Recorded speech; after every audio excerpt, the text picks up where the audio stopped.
Hello viewers once again, I'm Clayton Schrock and welcome back to Comic Therapy. Did you have a bad day and you need a break? Did you have a good day and you want to keep it going? Well, either way, this is the video for you. In this episode, I'm going to be talking about Spider-Man. Look, I didn't want to. I told myself I wasn't going to make an episode on Spider-Man. He's a well-known character and is mine and many others' favorite hero. People know enough about him. But I had to make an exception for Spider-Man 2099. He's my favorite version of Spider-Man and is not as well known as Earth 616 Peter Parker we see in recent movies. Spider-Man 2099 is a whole new character from a whole different time period with a whole new set of powers. We've got a lot of ground to cover, so let's start with the man behind the mask. And he's not wearing hockey pads. Miguel O'Hara lives in New York City in the year, you guessed it, 2099. He's a genius that works at a genetics megacorporation called Alchemex. New York has a similar look to that of the movie Blade Runner. The government is controlled by these megacorporations, and many people reference the Heroic Age, which is the time we are most familiar with where the Avengers and most Marvel heroes take place.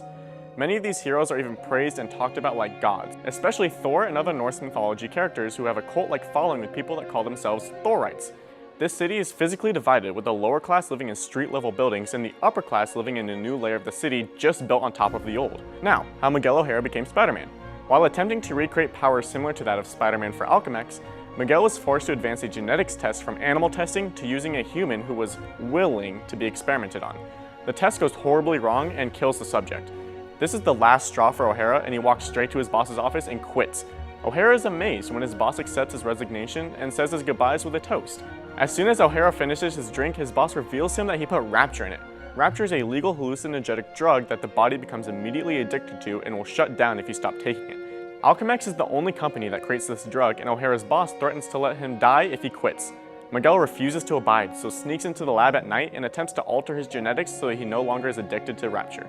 A coworker that hates O'Hara sees him and tries to kill him by messing with the settings in the equipment. The lab explodes, but O'Hara survives thanks to his new Spider-Man-like powers fused into his DNA.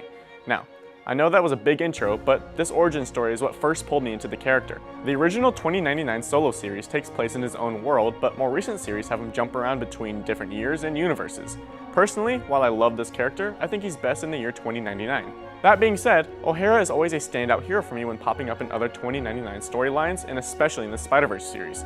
Also, controversial opinion here, but I love the original Day of the Dead suit and I'm not a fan of the white suit. Sorry haters.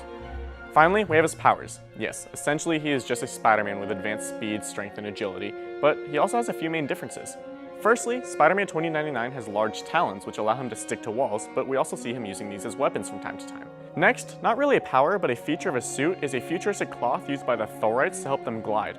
O'Hara makes a small cape from torn pieces of this, allowing him to have more airtime between web swinging. Speaking of web swinging, Spider-Man 2099 has organic webbing like we see in the Tobey Maguire Spider-Man movie. This plays a big role in the Spider-Verse series.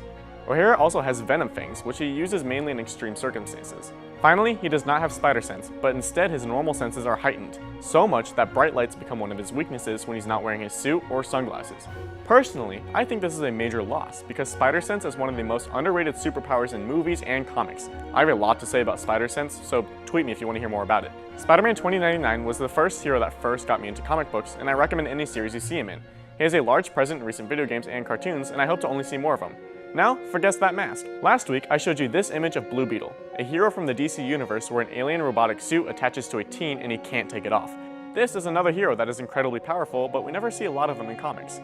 For this week, we have this picture. If you think you know who it is, tweet me at ZTV Goofing Off with the hashtag Comic Therapy. That's all the time I have for this episode. I'm Clayton Schrock, and I'll see you next time, viewers.